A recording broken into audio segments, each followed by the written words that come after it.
Moi, je suis Olivier Capé, chercheur CNRS à l'ENS et co-responsable avec Benjamin, qui doit être là aussi, du parcours IASD informatique, Benjamin Negreverne, du parcours IASD informatique en formation initiale. Je me présente maintenant ou j'attends? Bon, du coup, on va d'abord se présenter. Vas-y, Benjamin, présente-toi aussi.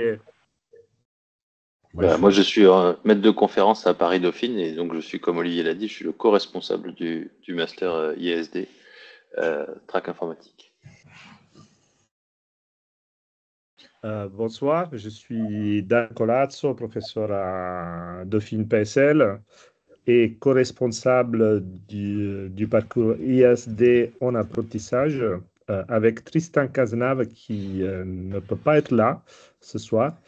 Et on co-dirige aussi avec Bénédicte Cardier-Trepp, qui est ici avec nous et qui sera là aussi pour présenter le CFA concernant toute une série d'aspects plutôt côté entreprise de ce parcours en apprentissage.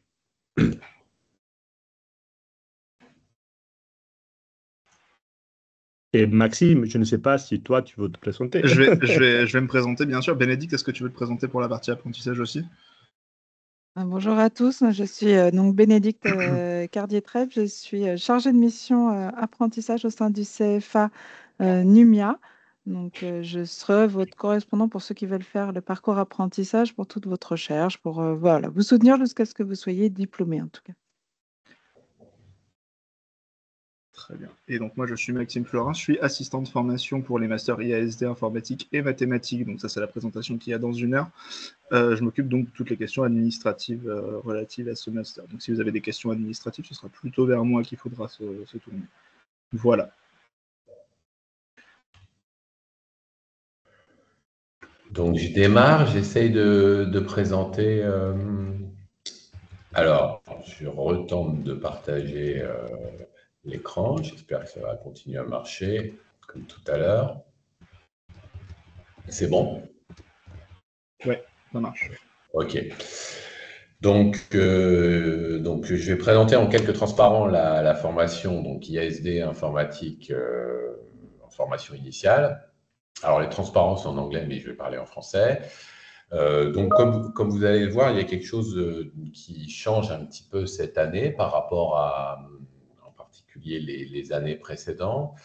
Et je vais essayer de bien clarifier ça. Mais l'idée, c'est qu'en fait, derrière, on va dire un nom commun parce que c'est des formations qui sont très proches les unes des autres. Il y a 3 formations différentes. Il y a un master qui s'appelle IASD parcours informatique, qui est en formation initiale. Il y a un master qui s'appelle IASD parcours en mathématiques, qui est l'ancien MASH, qui est aussi en formation initiale. Et puis, il y a le IASD en apprentissage, dont Dario parlera après. Donc, l'idée, c'est que tout ça, c'est des programmes de niveau M2 qui ont démarré assez récemment et qui ont connu pas mal de changements, donc dans lequel il y a un recrutement assez diversifié, en tout cas pour ce qui nous concerne sur le parcours en formation initiale, c'est-à-dire que c'est assez largement ouvert. Il y a des candidatures qui viennent de M1 assez différents ou d'établissements assez différents avant. C'est un programme de l'université PSL comme tous les diplômes de master, donc ça veut dire qu'à la fin, ça va décerner un diplôme dans lequel il sera indiqué que c'est un diplôme PSL. Et sur l'IASD apprentissage, sur l'IASD formation initiale informatique, c'est un programme qui a été monté initialement par des établissements qui étaient l'Université Dauphine, l'ENS et les Mines de Paris. Et d'ailleurs, pour les élèves des Mines de Paris, il y a un accord un peu spécifique. Je ne vais pas en parler ici, parce que je ne sais pas s'il y a des élèves des Mines qui suivent cette présentation, ça m'étonnerait, mais il y a des aménagements qui ont été discutés au sein de PSL de façon à permettre à des élèves des Mines de suivre ça en même temps que leurs dernières années des Mines. Donc, c'est un programme en formation initiale et c'est un programme de niveau, on va dire, qui mène vers les carrières de recherche et développement, mais ça peut être des carrières dans l'académique, dans des laboratoires, typiquement des gens qui peut-être vont continuer par des doctorats, mais ça peut être aussi des carrières dans des industries ou dans des laboratoires de recherche industrielle. Donc, la nouveauté de cette année, effectivement, donc, qui devient effective à la rentrée 2025, c'est qu'il y a deux parcours. Un parcours qui s'appelle informatique, qui est équivalent de ce qui s'appelle IASD cette année, et un parcours qui est mathématique, qui est l'équivalent à peu près, avec quelques évolutions, de ce qui s'appelait MASH cette année. Donc, il y a un master qui délivre la mention de master mathématiques et applications. Donc l'idée, c'est pour ça que je parle des deux, c'est que ces deux masters s'étaient beaucoup rapprochés, ils avaient des cours communs, ils avaient aussi quelques cours communs avec un master que vous avez peut-être entendu parler qui s'appelle MVA, qui est à Paris-Saclay sur des sujets proches. Et donc l'idée, ça a été de clarifier un petit peu tout ça, et en particulier les deux parcours qui sont là, informatique et puis mathématiques et mathématiques, ils partagent une bonne partie des cours en commun. Ils ne sont pas similaires. J'ai expliqué quelles sont les différences et puis parler plus de la partie informatique, mais ils ont beaucoup de choses en commun. Et donc, ça veut dire que de toute façon, les élèves de ces deux formations-là, ils seront destinés à être souvent ensemble. Donc, les cours ont lieu, en tout cas pour l'année prochaine, dans un bâtiment qui est nouveau, qui a été acquis par PSL pour y faire des cours en IA. Donc, il y aura d'autres formations en IA de niveaux différents qui auront lieu à cet endroit-là. Et c'est un endroit qui se trouve dans le 5e arrondissement, à côté du Panthéon, pas très loin de l'ENS. Donc, quelques particularités de ce master-là, en particulier par rapport à d'autres masters comparables, et notamment vis-à-vis d'un master dont j'ai déjà prononcé le nom, qui est le MVA, qui a lieu à Paris-Saclay. Nous, parmi les différences qu'il y a le fait que les cours ne sont pas prévus pour être suivis en ligne. Il n'y a pas de cours en ligne, donc ça, c'est un point qui est assez important. Les cours sont des cours en présentiel.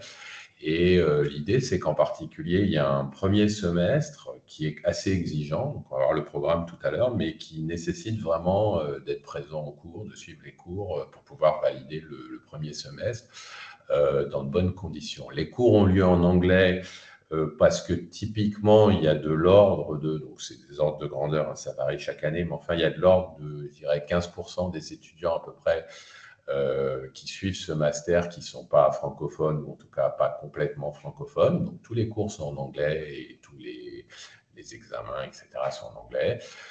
L'idée, c'est qu'il y a à la fois de la théorie et de la pratique. Donc, c'est assez exigeant, en particulier au premier semestre, sur les deux aspects. Ça veut dire qu'il y a des cours qui s'apparentent un peu à des projets, on va dire, dans lesquels il va s'agir de traiter des données, par exemple, et qui vont être assez conséquent. Et il y a aussi des cours assez théoriques dans lesquels on rentre assez en détail sur un certain nombre de techniques importantes dans le domaine de l'IA, avec là encore pas mal de choses à acquérir. Donc l'idée, c'est que c'est à peu près une formation de l'ordre de 80-90 étudiants, et la balance 60-30, c'est à peu près une soixantaine qui serait plutôt dans le parcours informatique et une trentaine dans le parcours mathématique.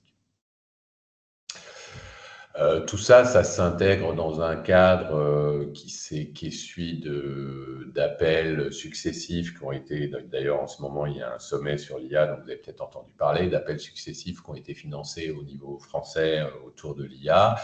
Et cette formation, elle bénéficie de choses qui ont été obtenues par PSL dans ce domaine-là, et en particulier la création de quelque chose qu'on appelle AI Cluster. Donc, je ne sais pas si vous savez, mais enfin on va dire, c'est des projets qui financent des actions en IA, et en particulier, ce qui peut vous concerner plus directement, c'est le fait qu'il y a un certain nombre de bourses qui sont disponibles pour suivre le master à travers ces dispositifs-là. Donc, comme je l'ai dit, il y a un premier semestre qui est de septembre à décembre, dans lequel il y a 7 disciplines qu'il faut suivre, et c'est des cours qui ne sont pas optionnels. C'est-à-dire que le programme de tronc commun, c'est un programme qui doit être suivi par tous les étudiants. Ça fait à peu près la moitié enfin un peu plus de la moitié des ECTS, pardon, il y a un petit peu. Si on exclut celles qui concernent le stage. Et après, au second semestre, on enchaîne sur un programme de cours qui sont des cours optionnels, où là, il y a un choix assez large. Donc, il y a pas mal d'informations sur le master que vous trouverez sur un site dont l'adresse est donnée ici, en particulier pour ceux que ça intéresse, et vous pouvez regarder des informations. Par exemple, vous pourrez voir les sujets de stage qui sont faits par les élèves de cette année. Ça peut vous donner des idées. Donc, si vous allez dans l'onglet qui s'appelle stage, vous trouverez les sujets de stage. Certains de sujets qui sont juste des propositions et d'autres sujets qui sont barrés. C'est les sujets de stage que font les élèves de cette année. Ils n'ont pas encore fini de choisir, mais en tout cas, ça vous donnera des informations sur ce qui se passe dans la formation. Donc,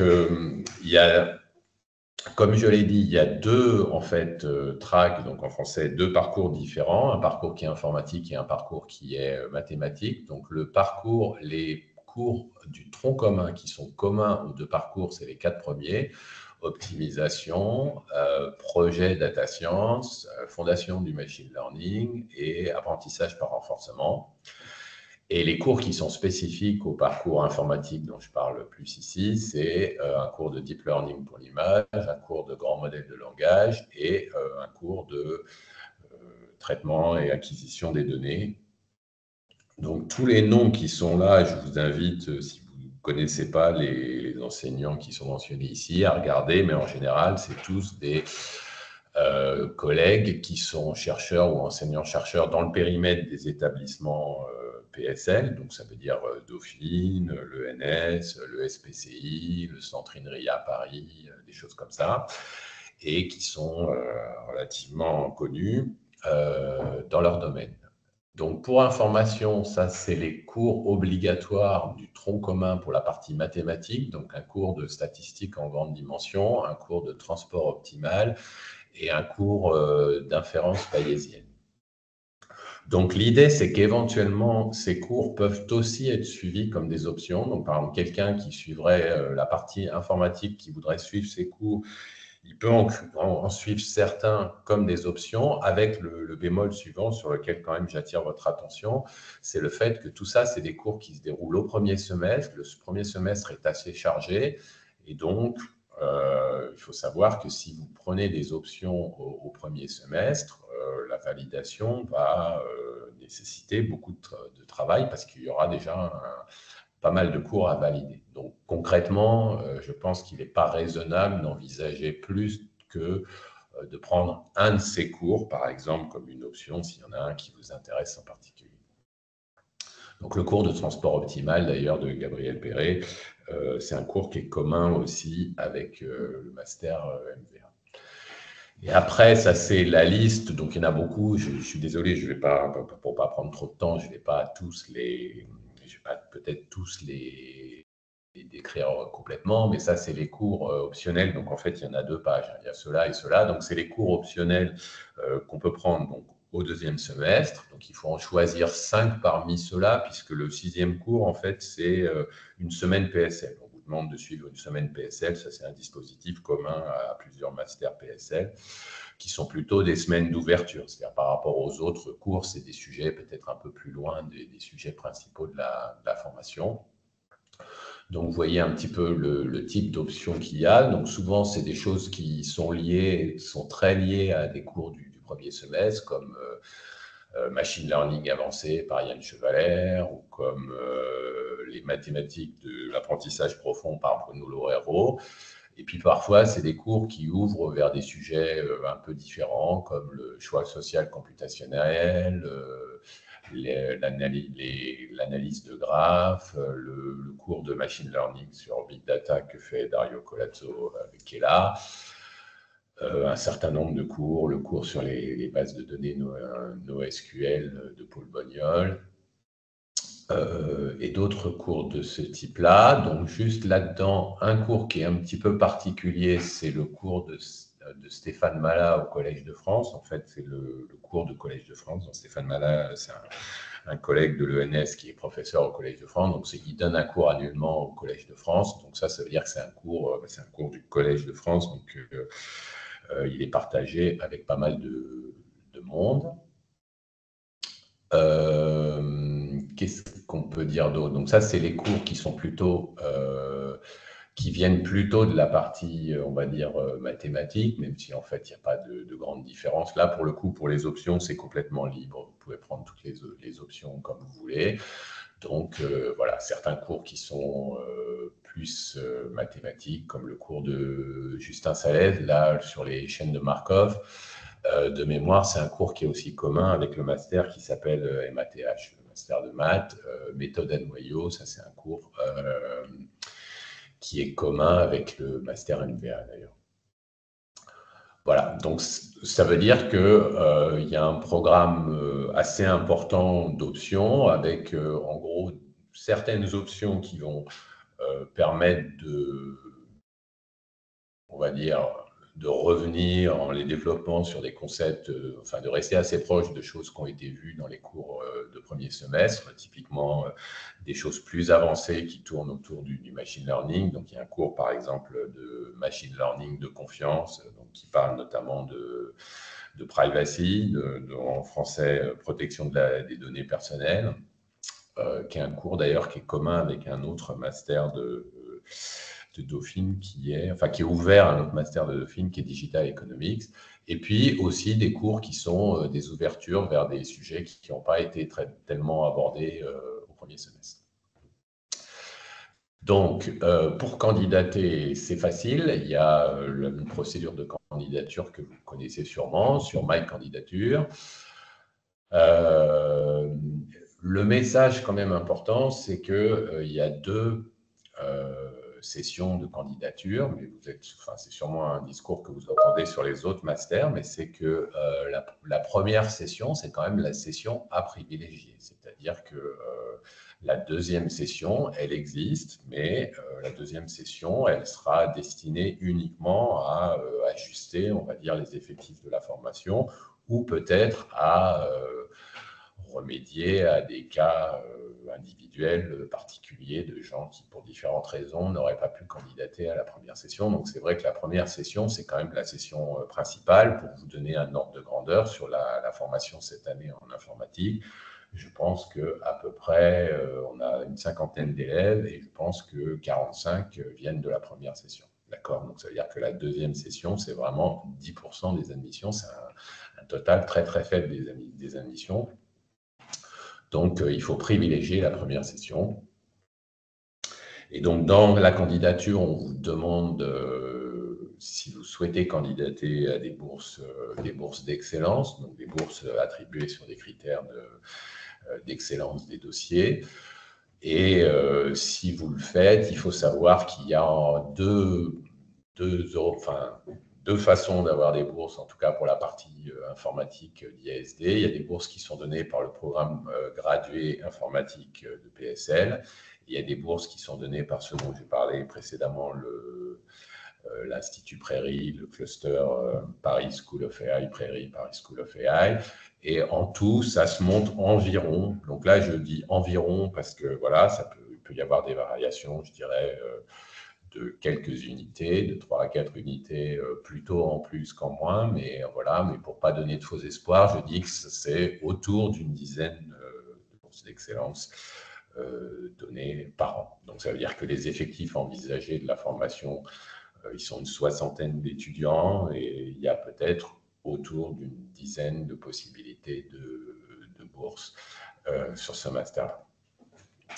Voilà, c'est tout pour la présentation générale, puis on répondra aux questions après, en fait. Alors, je libère l'écran, pardon.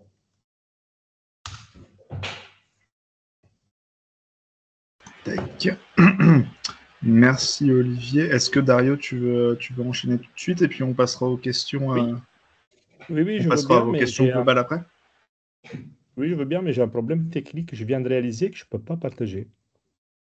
Ah, alors attends. Normalement, tu dois pouvoir demander la permission. Me Ah, semble-t-il. c'est à moi de demander la permission. Il me semble que tu... Bah, Je je crois pensais que tu peux. que la permission était déjà donnée. Alors, attends.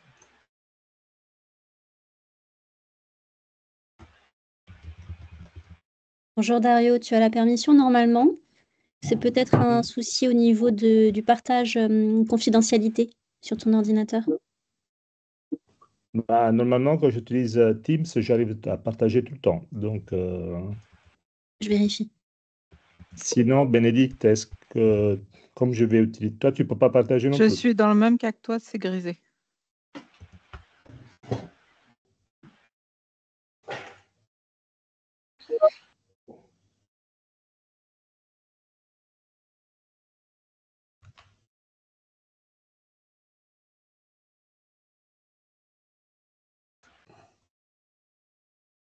Voilà.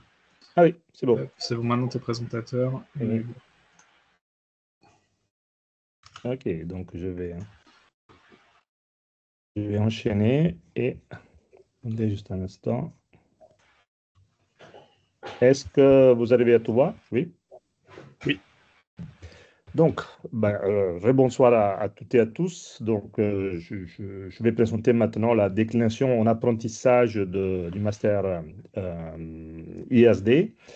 Alors, je vais peut-être éviter de répéter tous ces détails que Olivier a déjà mentionnés. Donc, tout d'abord, l'équipe de direction du master, vous le voyez ici. Donc, Tristan Cazenave est co-responsable avec moi. Bénédicte, qui est chargé de mission côté CFA, et Maxime, qui s'occupe de tout ce qui est administration.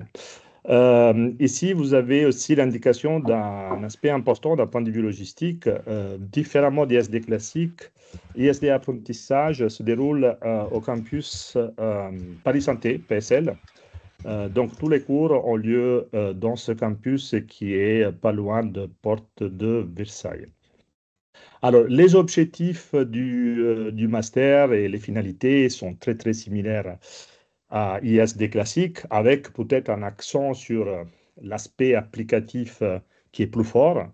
Donc, il s'agit toujours de proposer un master qui permet d'avoir des connaissances solides en mathématiques appliquées avec application à l'apprentissage machine et à l'IA plus en général, avec des cours qui permettent aux participants de développer des compétences concernant la conception de systèmes et de l'architecture pour l'intelligence artificielle, en considérant en particulier la problématique des traitements, d'analyse et de gestion de données massives qui sont souvent à la base des applications avancées portant sur l'IA. Donc, comme ISD classique, les thématiques de base, ce sont l'apprentissage automatique, gestion et feuille de grande masse de données, les big data, représentation de connaissances, traitement de données et toute une série d'aspects qui sont plutôt typiques à ISD apprentissage que je vais souligner bientôt.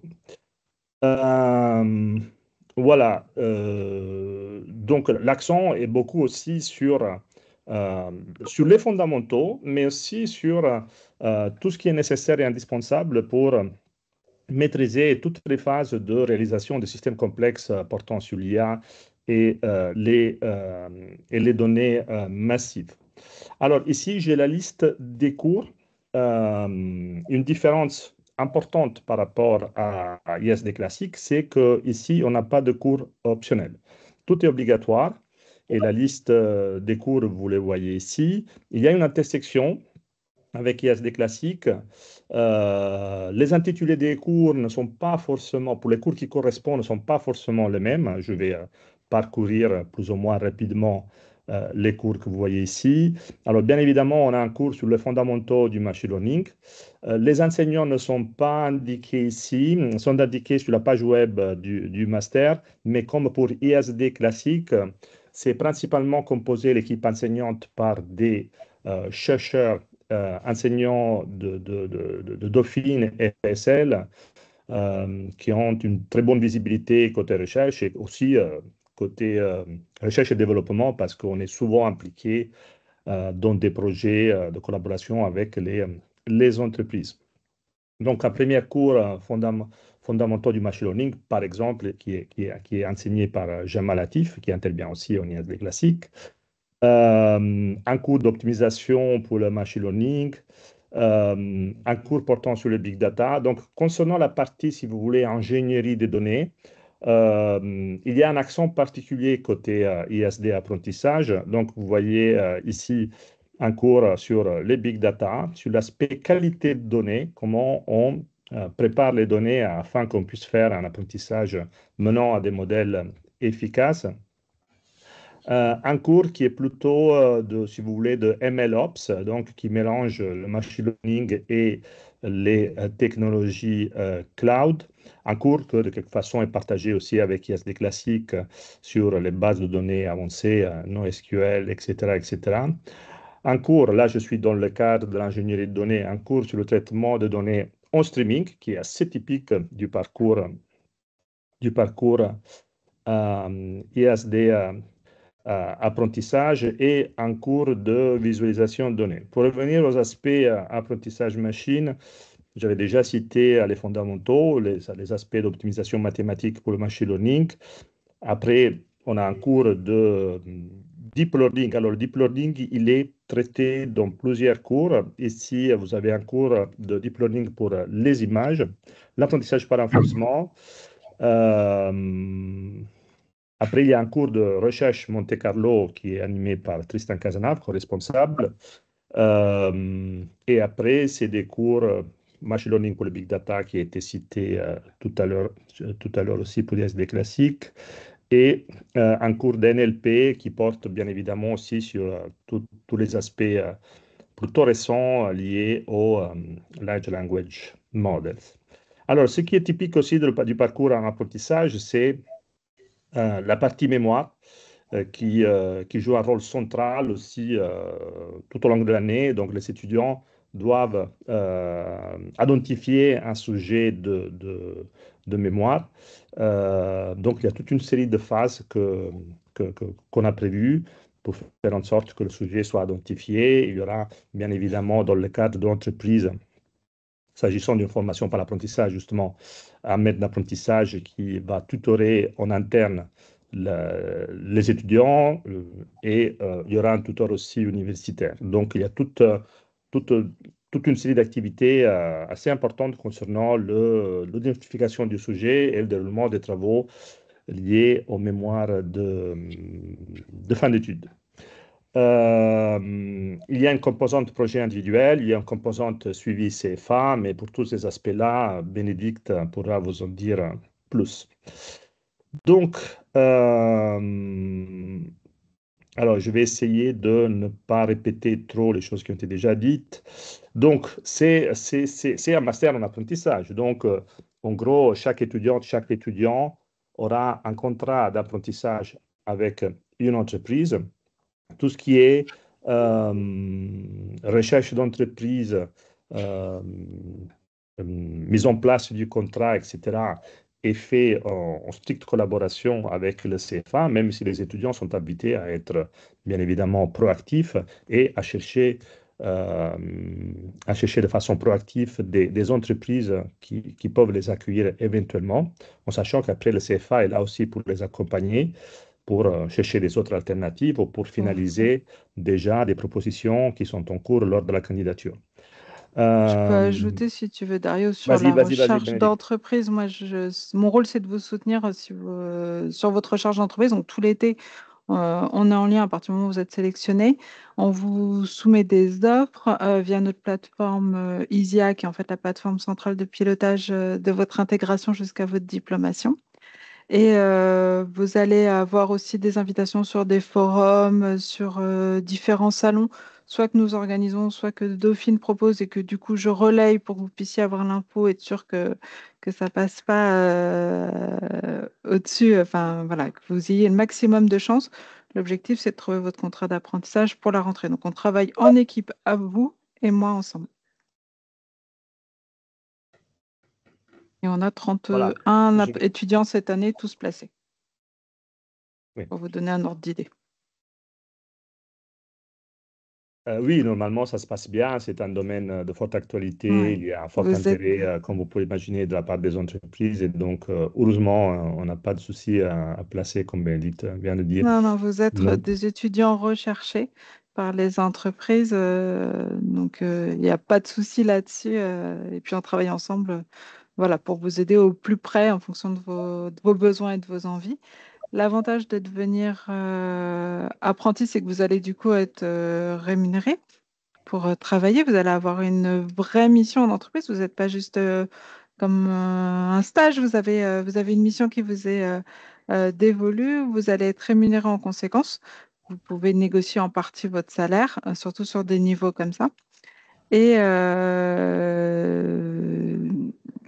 ça vous évite d'avoir un job étudiant à côté pour financer vos études. Et quand vous sortez dans le monde professionnel, vous êtes directement employable puisque vous avez et la formation et l'expérience professionnelle.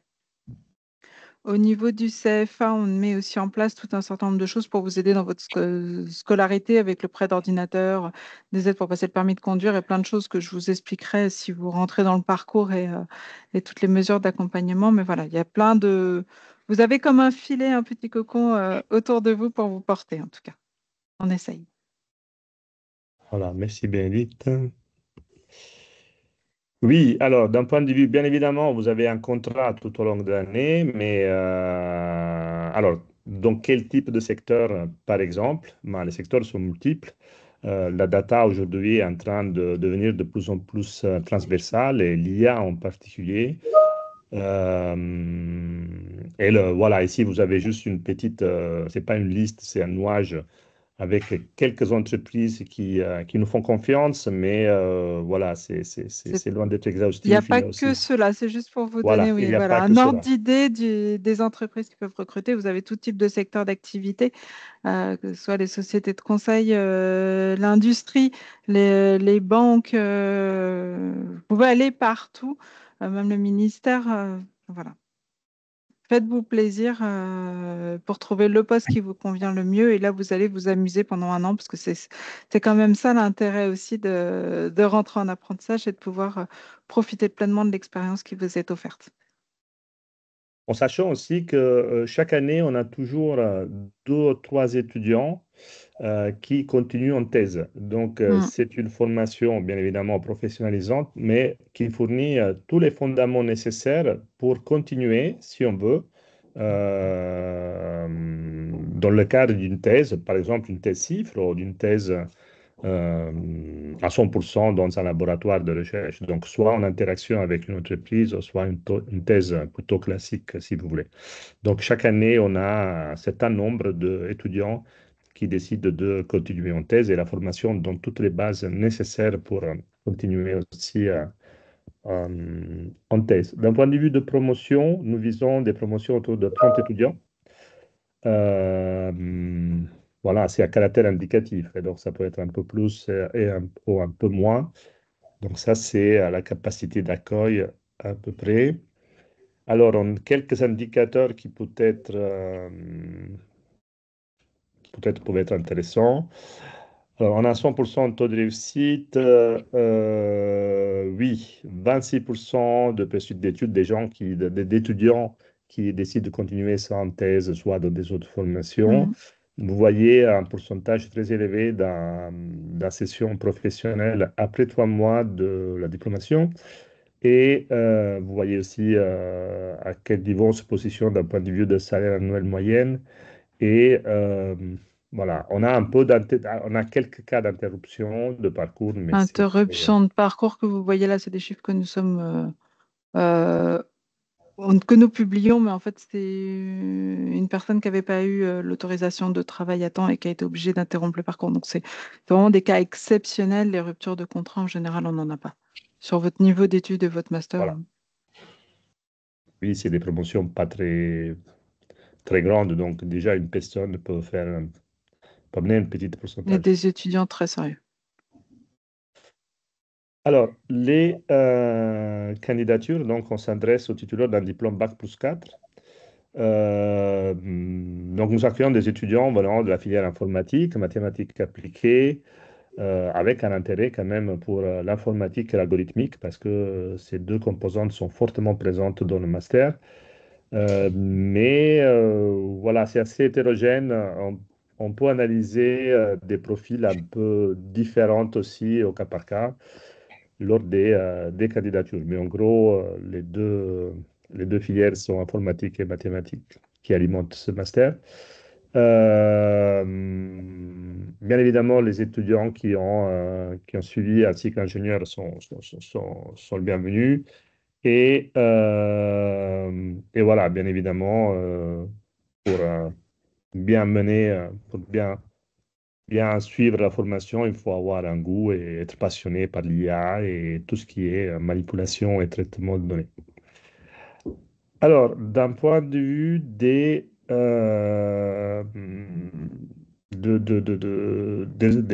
phases de candidature. Donc, on a deux sessions, nous aussi. Ici, vous voyez les dates. Ça se passe sur le site My Candidature. Alors, attention, je passe le contrôle de Bénédicte. Bénédicte n'hésite pas à ajouter des détails. Donc, il faut faire une double inscription. Il faut aussi s'inscrire sur l'AFIA, comme vous le voyez ici. Je ne sais pas. Oui, il faudra, Bénédicte, en fait, il faut vous inscrire sur My Candidature d'un côté et sur le CFA aussi de l'autre côté, puisque le CFA, je vais récupérer ainsi comme ça votre candidature, votre CV et pouvoir commencer à travailler avec vous à ce sujet. Juste une petite coquille sur le slide, c'est pas le 15 mars jusqu'au 23 avril. Mais si vous l'avez sur le site de Dauphine, je vois qu'il est passé dans la conversation, c'est du 14 mars au 21 avril. Et comme pour la formation classique présentée tout à l'heure, généralement, nous avons tous nos étudiants en première session. Donc, parce la que deuxième l'intérêt, c'est de session, vous on placer après. fait juste quelques stabilisations. C'est le même raisonnement qu'Olivier a fait tout à l'heure concernant la candidature. Voilà, merci de votre attention. Bien évidemment, nous sommes là pour répondre à vos questions, si vous en avez. Alors, du coup, merci pour vos présentations. Pour les questions, ce qu'on va faire, c'est que j'invite les étudiants qui ont des questions à lever la main et ils pourront poser leurs questions, activer leur micro et comme ça, on leur répondra directement. La conférence, on va appeler ça comme ça, en gros, sera disponible en replay après si vous voulez la revoir ou pour les étudiants qui n'ont pas été présents. Donc, c'est plus simple si on a des questions posées à l'oral. Alors, on a une première question. Donc, vous allez pouvoir poser votre question. Safa Mbarek. Bonjour. Alors, j'ai une question qui n'a pas, je pense, été traitée par rapport aux conditions de candidature. Personnellement, je suis en poste, donc j'ai terminé mes études depuis quelques années et j'envisage une réorientation. Et du coup, je me demande, est-ce que le master, il est ouvert quand même ou pas?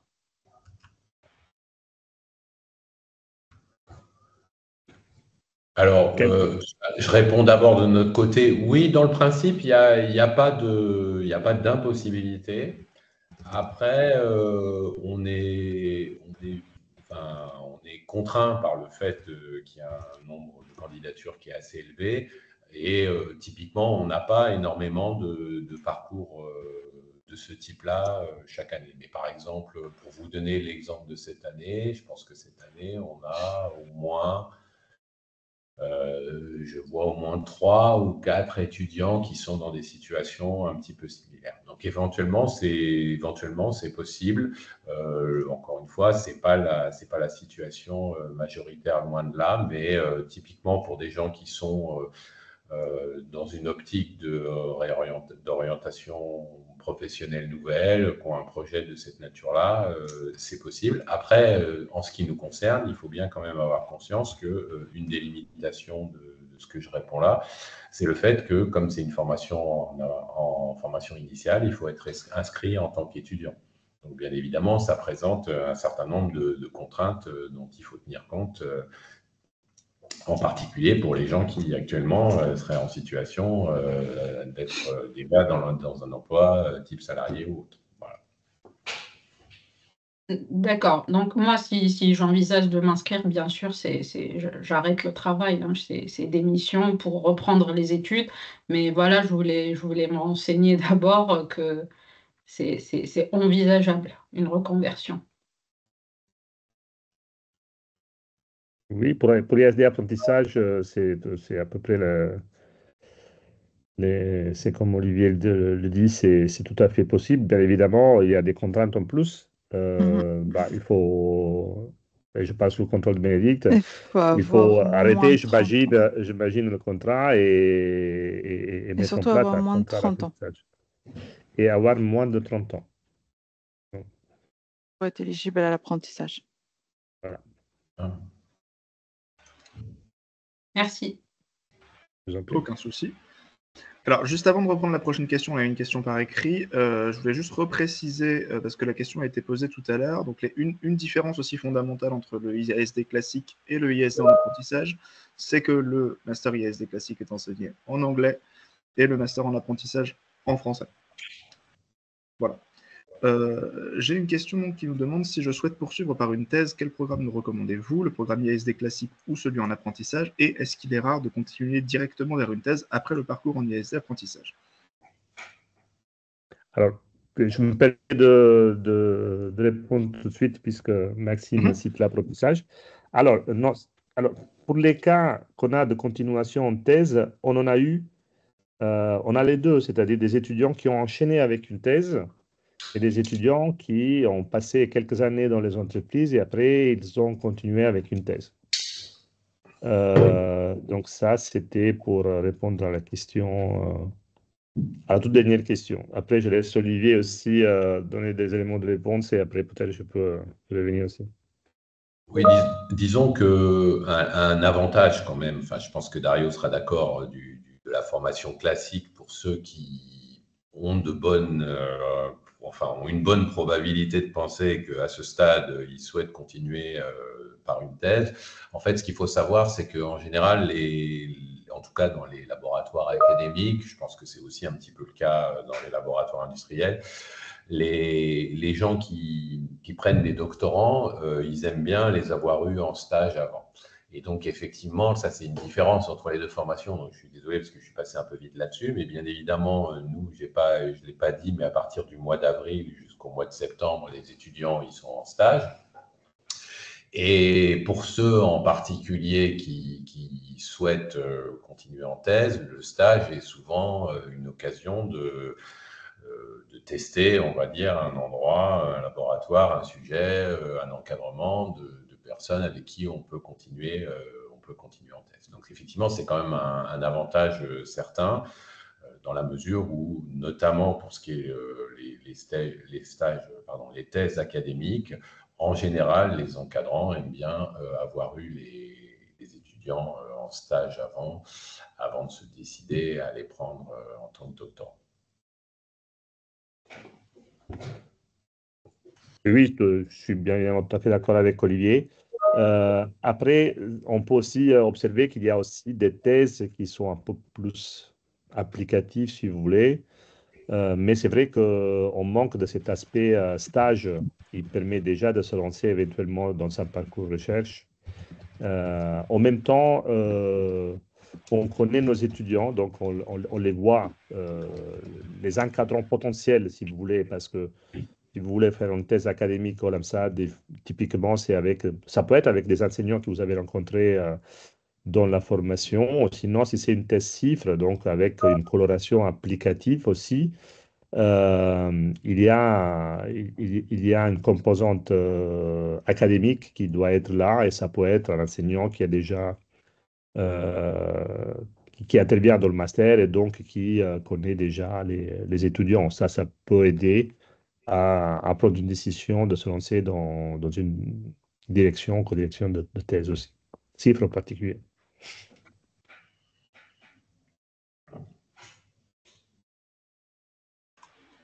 Merci pour la réponse. Alors, on a eu une question, donc on a répondu à l'écrit, mais on va le rappeler. On a demandé le rythme d'alternance, donc ça varie entre 2 semaines de formation à l'université et 2 semaines en entreprise, jusqu'à 4 semaines en entreprise à peu près. Des fois, les intervalles, ça peut être un peu plus irrégulier que ça, mais c'est des semaines complètes, en gros. Voilà.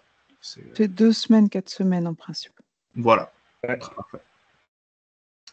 On a un étudiant qui nous demande si le manager, en étant en M1 Management Système d'Information, si la personne a des chances de candidater, si elle peut candidater, si c'est cohérent avec son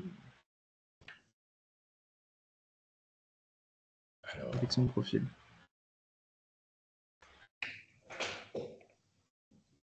Oui, c'est toujours un peu difficile de répondre à ces questions. C'est vraiment cas par cas. Il faut voir la totalité du parcours à partir de la licence. Mais tout le monde peut candidater, peut déposer sa candidature. Après, il y a une phase de sélection. Donc, on a déjà, côté apprentissage, j'ai déjà souligné qu'il faut qu'il y ait une composante mathématique appliquée et informatique. En sachant que c'est une formation qui prépare éventuellement aussi à une thèse. Donc, il faut avoir des connaissances solides sur ces deux volets-là. OK. Alors, on a également, alors je prends les autres questions finalement, il y a beaucoup de gens qui les posent à l'écrit. Alors, pour les étudiants internationaux, est-ce que c'est la même procédure de candidature? Je vais répondre rapidement. Oui. En gros, si vous êtes déjà étudiant en France, vous passez par My Candidature uniquement comme les étudiants français. Si vous êtes à l'étranger, que vous n'avez jamais étudié en France, pour l'obtention de votre visa, il faut passer également par études en France. Donc, il faut faire les deux procédures. Voilà. Ensuite, on a quelqu'un qui a plusieurs questions. La première concernant les exigences linguistiques. Pour intégrer le master IASD, un certificat de langue est-il requis en français ou en anglais? Alors, je parle sous votre contrôle, Olivier, Dario et Bénédicte, mais normalement, il n'y a pas de certificat de langue requis. Voilà, tout simplement. Pas de test de langue, pas de certificat à fournir. Y a-t-il des compétences spécifiques en programmation requises pour intégrer le master IASD? Existe-t-il des langages ou outils spécifiques que les candidats doivent maîtriser avant de postuler? Non, enfin, de notre côté, c'est pas formulé comme ça. Par contre, je pense que ce qui est important de comprendre, c'est que les cours sont réellement de niveau M2. Donc, ça veut dire que ça, c'est un point sur lequel nous, en tout cas côté IASD classique, on est attentif. C'est le fait que des gens qui n'auraient pas un niveau M1 attesté en informatique ou mathématiques appliquées, honnêtement, ça va être très difficile pour eux de suivre le reste du master. Donc, c'est surtout ça qui est important. Après, voilà, comme Dario, comme l'a dit Dario, chaque dossier doit être étudié et c'est dur de répondre à des choses comme ça génériques. Mais enfin, l'idée, c'est quand même que un niveau, encore une fois, M1 sur des sujets comme la programmation, bien sûr, mais l'algorithme aussi, les probabilités, l'algèbre linéaire, tout ça. Voilà, il faut vraiment avoir ces compétences-là acquises parce que sinon, le niveau des cours qui vont enchaîner tout de suite au premier semestre va être difficile à appliquer. J'ai rien ajouté à ce qu'a dit Olivier, donc ça s'applique parfaitement. Ok. Alors, j'ai juste une dernière question avant de prendre la personne qui lève la main. Je vous ai bien vu. Est-ce que le processus de sélection comprend un examen écrit ou un entretien oral? Quels sont les principaux critères d'évaluation qui déterminent l'admission des candidats? Donc, je pense que c'est peut-être un peu différent selon l'apprentissage et le classique. Enfin, juste pour nous, je réponds rapidement. Donc, il n'y a pas d'examen. C'est sur dossier uniquement. Et les principaux critères, c'est d'essayer de prendre. Enfin, le critère, c'est clairement un critère d'excellence des candidatures. Donc, ça veut dire que le critère, c'est un critère compétitif sur l'ensemble des candidatures reçues, avec quand même la volonté d'essayer d'avoir, dans la mesure du possible, une certaine diversité des origines des étudiants en termes de formation, des parcours. Donc, tout à l'heure, par exemple, il y a quelqu'un qui a posé la question d'avoir éventuellement des gens qui auraient un parcours de formation avec un passage, par exemple, par le travail, des choses comme ça. Donc, sous réserve d'essayer de ne pas complètement décourager ce type de candidature, par exemple, ça se fait sur l'excellence des dossiers. Donc, concrètement, d'ailleurs, ça veut dire qu'on va vous demander dans le système de candidature des relevés de notes. Typiquement, ces relevés de notes sont utilisés, ça c'est sûr. Oui, pour l'apprentissage, il n'y a pas de preuve écrite, bien sûr, comme pour les SD classiques. Par contre, on a une première phase première phase est dédiée à sélectionner les candidatures qui sont admises à l'entretien. Donc, on a un entretien et l'entretien donne vie soit à une admission, soit à une liste d'attente, soit à un refus. Voilà. Donc, en apprentissage, on voit tous les candidats toutes les candidatures qu'on considère comme potentiellement admises et ça nous permet de vérifier toute une série d'aspects. Par ailleurs aussi l'aspect langue, linguistique, comme vous l'avez dit tout à l'heure. Ça nous permet de voir un peu quel est votre niveau, si jamais il faut regarder cet aspect-là aussi. Et c'est le moment aussi de regarder toute une série d'aspects d'un point de vue de potentiel de colocation en entreprise. Mais là, Bénédicte, je te laisse En fait, on fait un compléter. entretien de motivation, ce qui nous permet de voir vos premières façons de vous présenter dans un entretien d'embauche, presque quelque part. Et donc, on sélectionne avant sur dossier et ensuite, vous êtes en entretien de motivation pour le parcours. Et ensuite, on vous admet.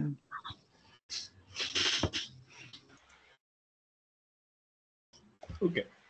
Si c'est clair, on va pouvoir prendre la question de la personne qui a la main levée depuis tout à l'heure. On vous écoute.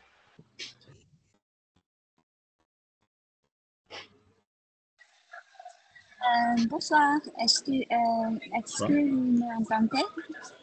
Oui, bonsoir. On vous entend. Ok, Bonsoir. bonsoir. Merci pour tous les partages et de les informations. Ça m'intéresse beaucoup. J'ai entendu cette session pour quelques jours. Je m'intéressais sur les NLP mais je voudrais joindre les ISD pour changer un peu de mon métier, approfondir des connaissances en IA, mais je ne sais pas si je peux postuler directement à M2. J'ai une question si la plupart des étudiantes viennent de la M1 IDD. Est-ce que les admissions dehors, les MIITT, étaient rares?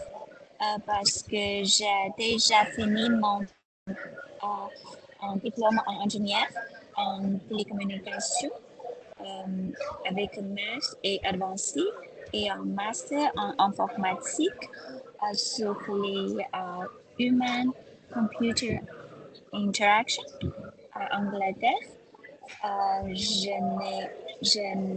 J'ai aussi, par intéressant, j'ai suivi en année quelques cours en la Udacity et Coursera pour les data science and machine learning.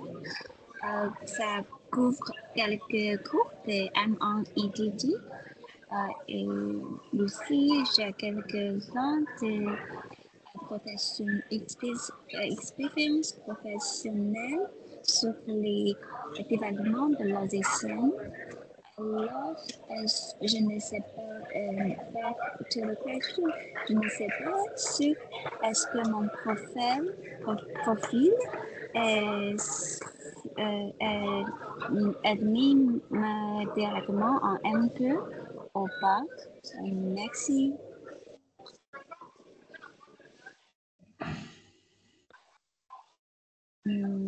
Merci. Bon. Alors, Alors, je suis désolé, de mon côté, je ne suis pas sûr d'avoir tout compris parce qu'il y avait un bruit de fond en particulier. Donc, il me semble qu'il y avait une question concernant si on peut accéder à ISD après un diplôme d'ingénieur, c'est ça? Oui, la réponse est oui dans ce cas. Donc, moi, personnellement, je l'ai dit, c'est Bac plus 4 concernant ISD apprentissage et Olivier, je pense que... Oui, enfin, je pense que ça, c'est une réponse qu'on fait en général aux gens, c'est-à-dire que comme c'est un processus qui, comme on l'a dit, est d'une certaine façon compétitif et assez compétitif, il y a des gens qui posent des questions d'ailleurs pour savoir à quel point. L'idée, c'est qu'on ne peut pas comme ça se prononcer. Donc, l'idée, c'est qu'il faut candidater. Donc, c'est pas très compliqué de candidater. Il faut candidater et puis on voit au vu des candidatures candidature. Donc, effectivement, il n'y a pas d'impossibilité ou il n'y a pas de choses qui, a priori, sont interdites. Donc, les gens intéressés doivent candidater et on peut difficilement répondre à l'avance sur parce que c'est vrai c'est une question qu'on a souvent, des gens qui nous contactent en disant est-ce que mon dossier peut être pris? Oui, il le peut, mais ça tient compte de la compétition qu'il y a et des autres candidatures. Donc c'est pour ça qu'effectivement il faut candidater et quelque part c'est dans le processus d'examen des dossiers qu'on fixe le niveau des candidatures qui sont retenues.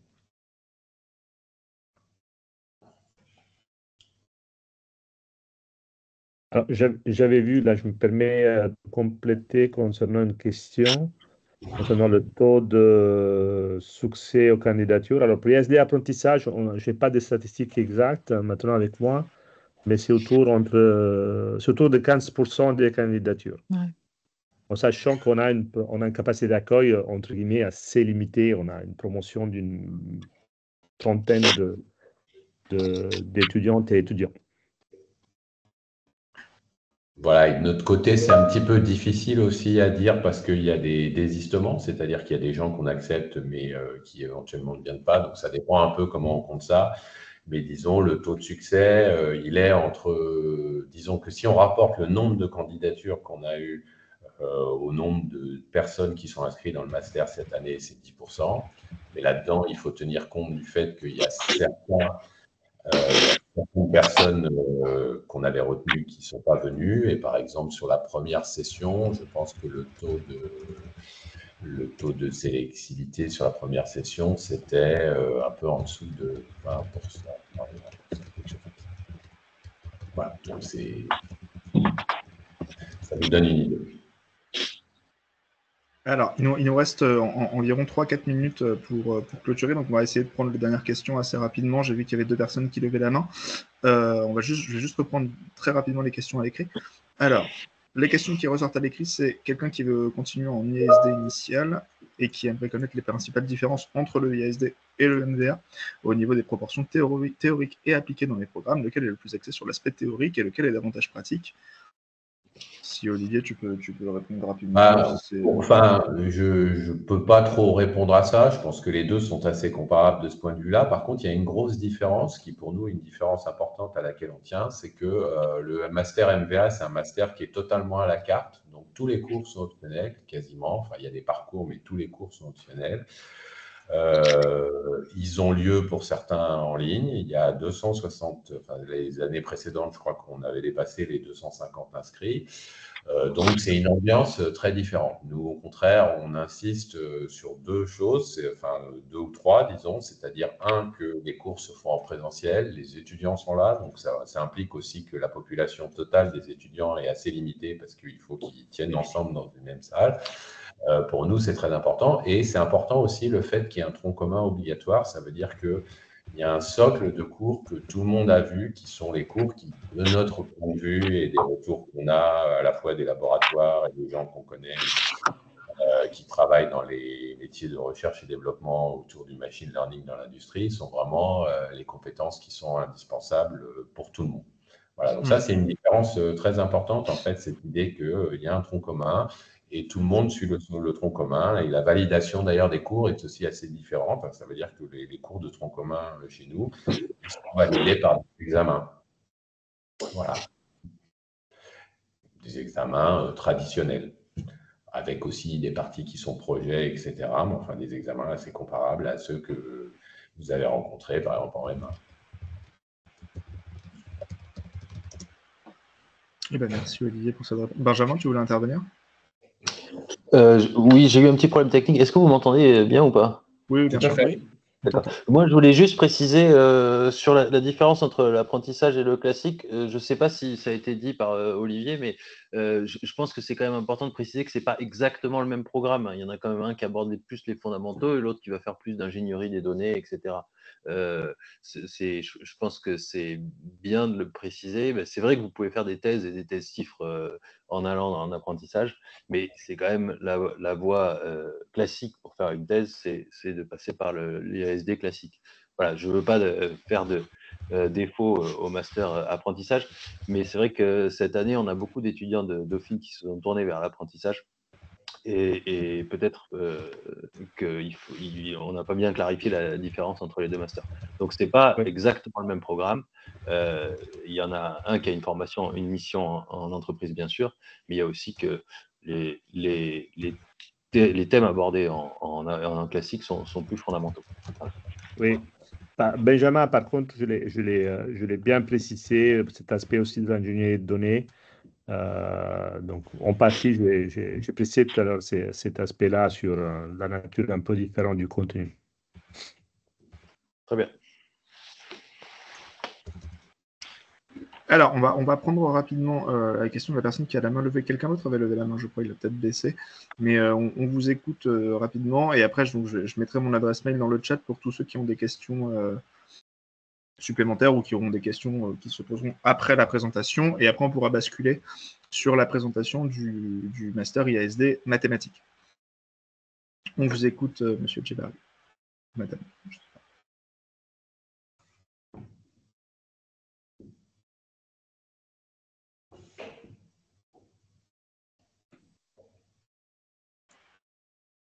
Non, il n'y a pas de son. Moi, je n'entends rien. Peut-être un peu Non, passer. Moi non plus, le micro est coupé. est marqué comme étant coupé. Hein. Alors, bonjour. On vous écoute. Merci d'abord pour cette présentation. Je me présente, je m'appelle Djebari, je suis ingénieur en informatique. J'ai fait un master 2 réseau et systèmes distribués. Actuellement, je suis chef service des statistiques à l'université de Tlemcen en Algérie.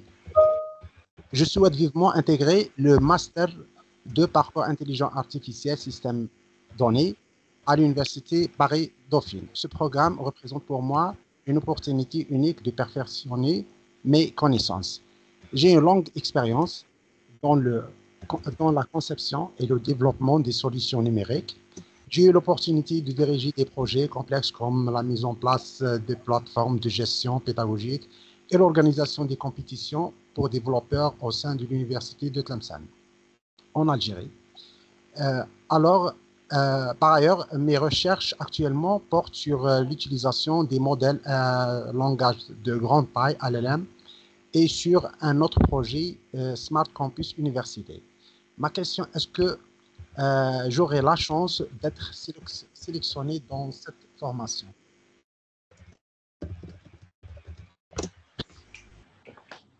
Il faut peut-être préciser que les commissions de recrutement, c'est essentiellement un concours, c'est-à-dire qu'on reçoit beaucoup de candidatures et on choisit les meilleurs. Donc, on ne peut pas se prononcer aujourd'hui sur telle ou telle candidature pour savoir si elle a des chances d'être acceptée. Donc, tout le monde a des chances d'être accepté. Il y a assez peu de règles a priori qui vous empêcheraient de candidater. En revanche, on ne peut pas se prononcer maintenant sur vos chances d'être accepté, parce qu'on n'a pas les autres dossiers à ce stade. Voilà. Je ne sais pas si Olivier, tu veux rajouter quelque chose? Non, merci beaucoup. Voilà, exactement. Donc, comme disait Benjamin, on a eu aussi des questions dans le chat par rapport au profil et tout ça. Écoutez, ce qu'on peut vous conseiller de faire, c'est de candidater finalement. Ça va être assez compliqué pour Benjamin, Olivier et Dario et Bénédicte également. Alors, de donner leur avis sur chaque profil. Mais ce qu'on peut dire, mais je crois qu'Olivier l'a déjà dit, c'est qu'effectivement, les notes, c'est quand même un des critères les plus importants. Et après, il y avait une question sur les lettres de recommandation. Vous pouvez joindre des lettres de recommandation. Il y a possibilité de le faire. Et après, ça joue, mais ça ne fait pas non plus. C'est pas non plus complètement déterminant. Voilà. Donc, si vous voulez augmenter vos chances, essayez d'avoir les meilleures notes possibles. Voilà. Alors, on va juste prendre très rapidement la dernière question parce que la personne a levé la main. Et après, du coup, on va arrêter cette présentation et on va basculer de l'autre côté parce que ça vient de commencer. Donc, on va pouvoir après basculer du côté mathématique. On vous écoute. Ok, du coup, premièrement, merci beaucoup pour votre présentation. Alors, je suis actuellement dauphinois. Je fais un master de management de la technologie et de l'innovation. J'ai fait d'abord ma licence en informatique à Sorbonne Université. puis un M1 MIAGE à Paris-Saclay. Et moi, je pense, ma question, c'est plutôt sur le PhD, sur le doctorat, à propos de vos domaines respectifs. J'ai un peu le choix maintenant de commencer par un doctorat directement ou de faire un M2. Et ça m'intéresse beaucoup de le faire peut-être dans vos masters. Donc, je voulais savoir plutôt les perspectives de doctorat pour vous. Quels sont les domaines? À quoi ça ressemble? C'est quoi le système? La nécessité de faire un M2 avant, vu que je n'ai pas encore fait de M2 informatique. Je suis plutôt un M2 management de la technologie et de l'innovation qui est plus management. Donc, c'est certes Dauphine, Mine et CEA, mais c'est pas en IA. Donc, voilà, c'est un peu ça ma question.